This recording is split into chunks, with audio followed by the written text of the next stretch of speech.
Morning student. आज का topic है प्रेरक पर प्रयुक्त एसी वोल्टेज। तो इसके लिए हम एक प्रपत्र लेते हैं जिस पर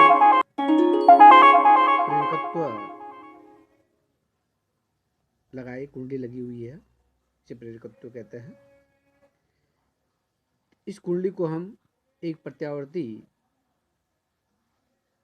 वोल्टा से जोड़ देते हैं, जिस पर वोल्टेज का मान, एसी वोल्टेज का मान, जो प्रत्यावर्ती धारा है, प्रत्यावर्ती वोल्टेज है, उसका मान V बराबर V0 sin ओमेगा टी है। ये हमने प्रतिरोध पर पढ़ा था और इस पर भी हुई है सेम।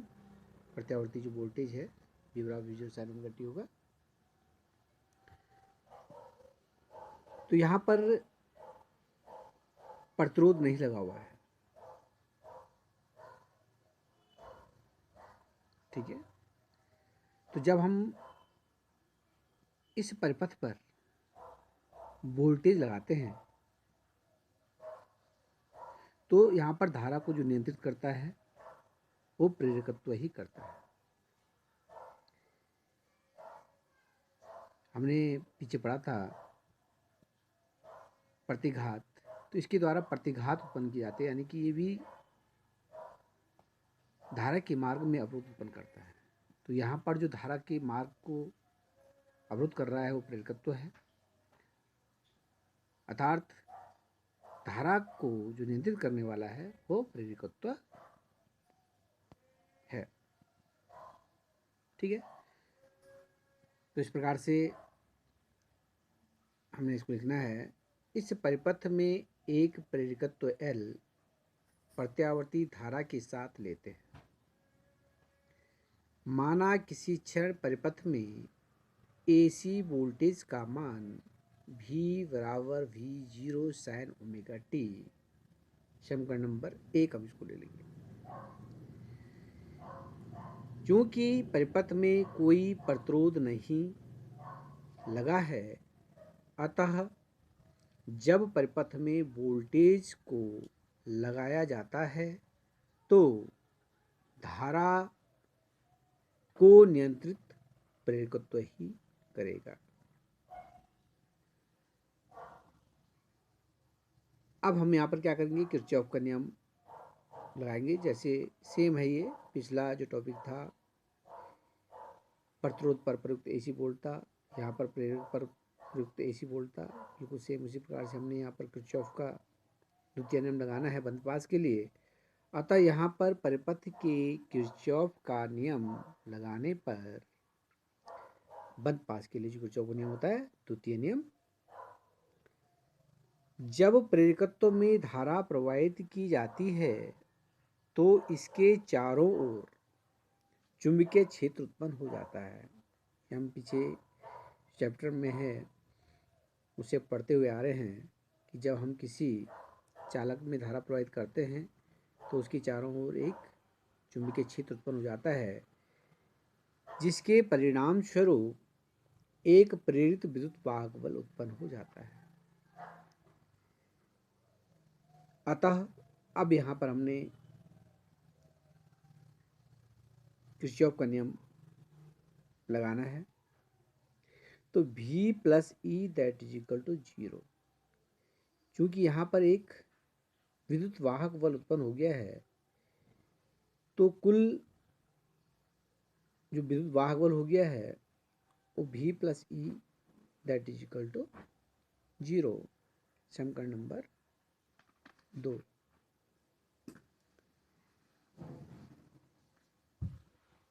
जहाँ E धारा परिवर्तन के कारण उत्पन्न प्रेरित विद्युत वाहक बल है, हम जानते हैं E बराबर -L di/dt होता है। E बराबर -L di/dt। समीकरण 2 में E का मान रखने पर, समीकरण नंबर 2 है, यहाँ पर ई का मान रखेंगे तो ये आएगा पास भी का भी आ जाएगा, ई की जगह पर रखेंगे -L d/dt बराबर 0। इसका इधर पक्षांतर कर दीजिए तो v बराबर L di/dt।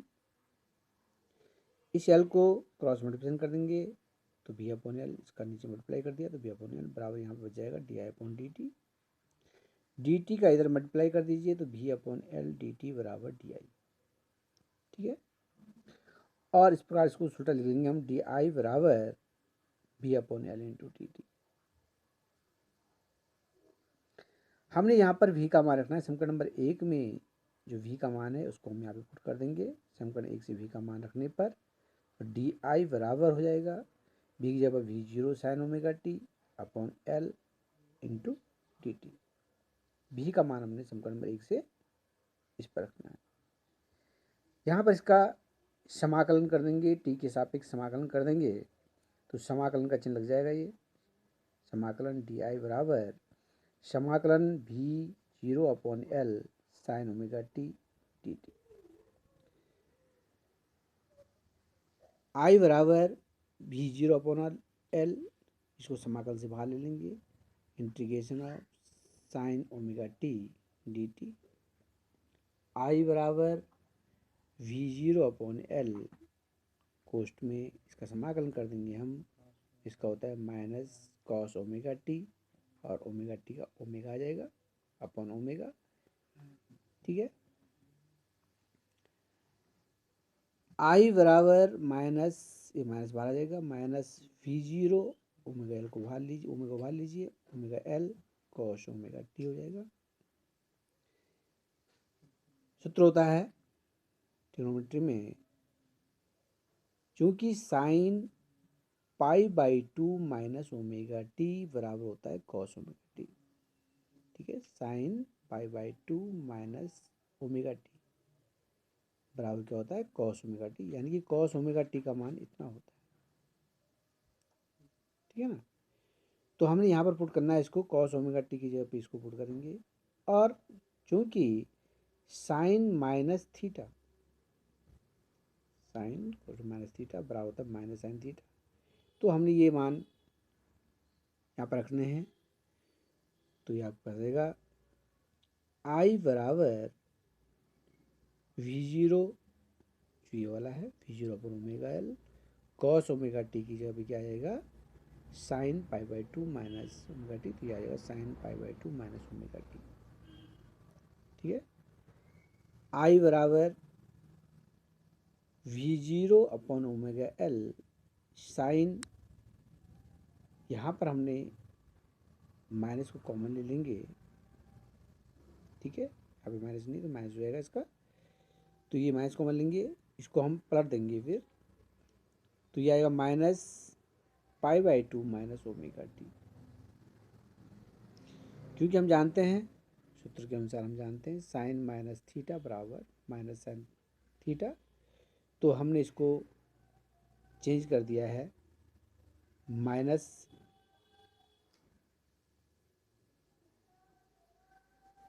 π/2 minus omega T. इसको अंदर जाएंगे माइनस को तो उसको प्लस हो जाएगा, ये माइनस होगा, प्लस वाले ऊपर लिख देंगे हम। तो आई बराबर v0 upon omega L omega t minus π/2, ये माइनस माइनस का प्लस हो जाएगा। यदि I0 बराबर v0 upon omega L, I0 बराबर v0 अपॉन ओमेगा L, तो यहाँ पे लिख देंगे हम I बराबर I0 sign omega t minus π/2। तो इस प्रकार से यहाँ पर धारा का मान निकल जाएगा I बराबर I0 sign omega t minus π/2। इसको हम क्वेश्चन नंबर 3 मान लेंगे।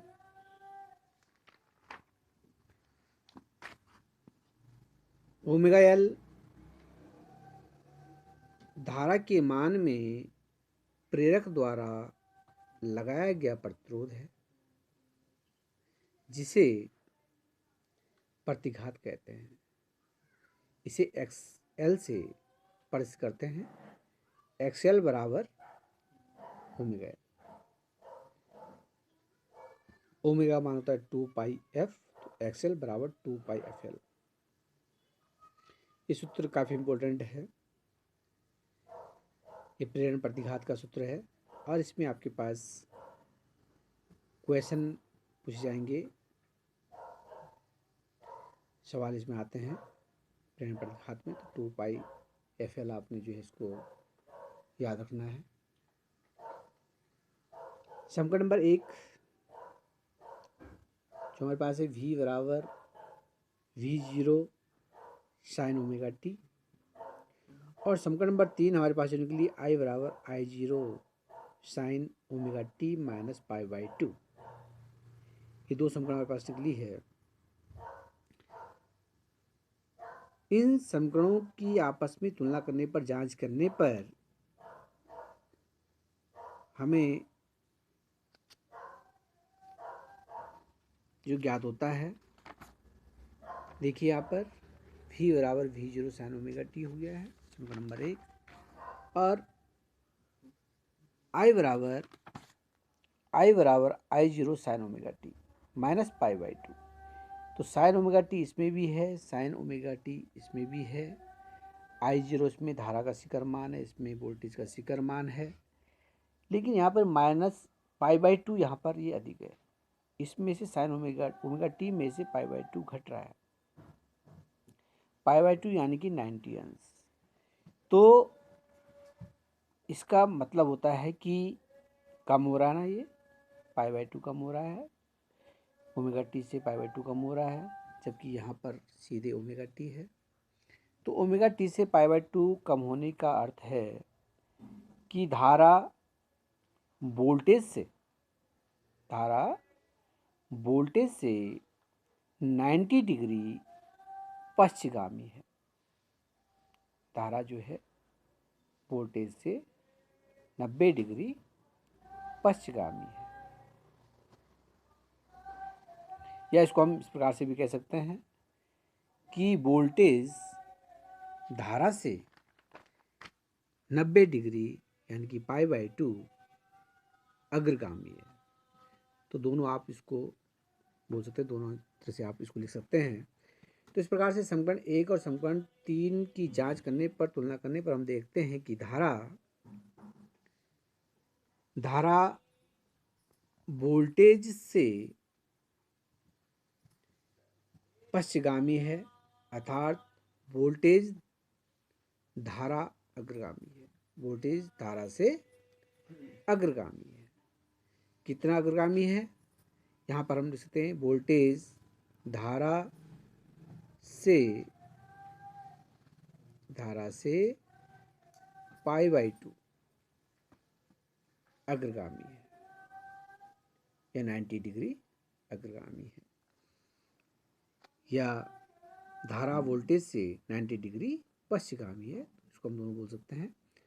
अब हम यहाँ पर चित्र के द्वारा हम इसको देखेंगे किस प्रकार से हमने यहाँ पे वक्र बनाना है, V और I के बीच में वक्र बनाना है हमने।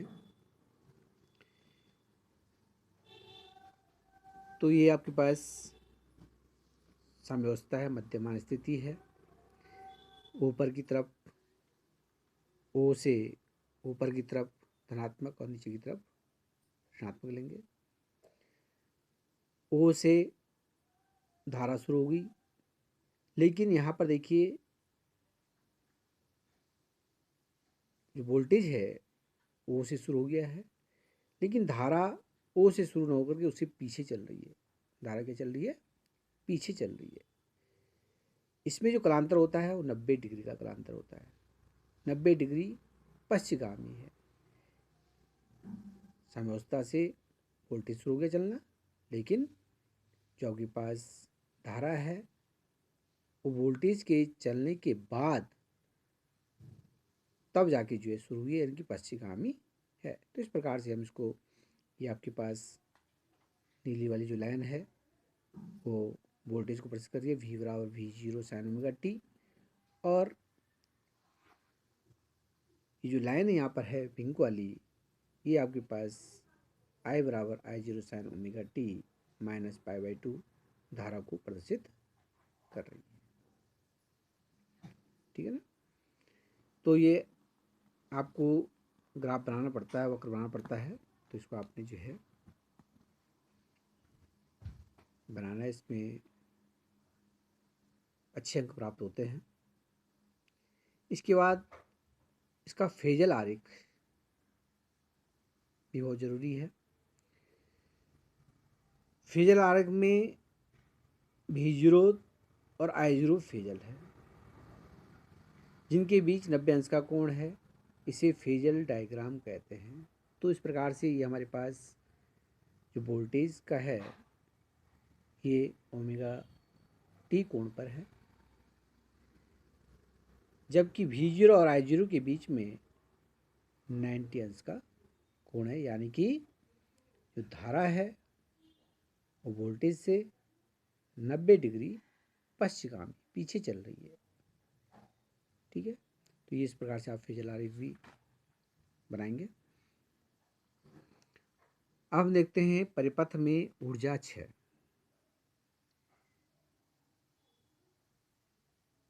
रेखत्व वाले परिपथ में ऊर्जा क्षय कितनी हो रही है।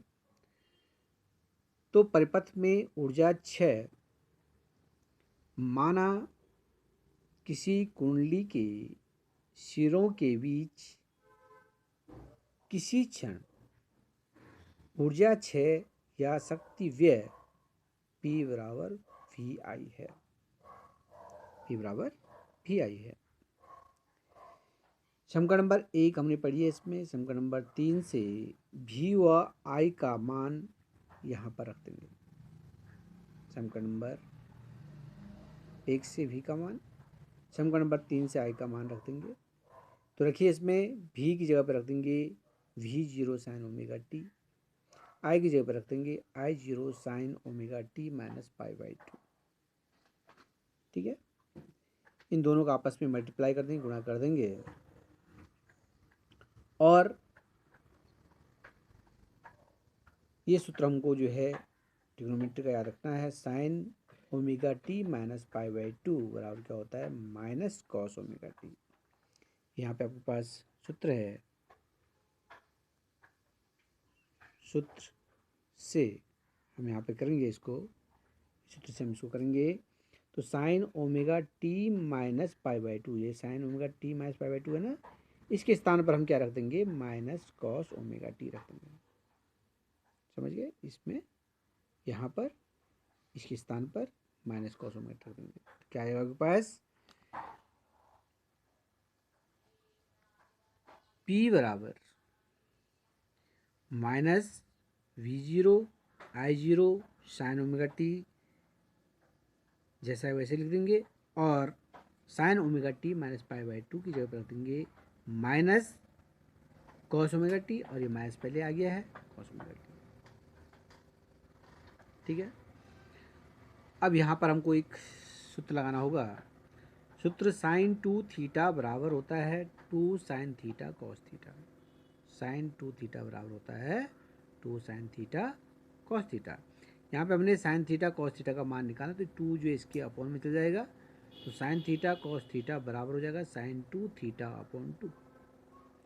ये जो फॉर्मूला है हमने यहाँ पे पुट करना है इसको यहाँ पर थीटा के स्थान पर ओमेगा टी है, थीटा के स्थान पर ओमेगा टी है, तो जहाँ पे थीटा लिखा वहाँ पे क्या लिखेंगे, हम ओमेगा टी लिखेंगे।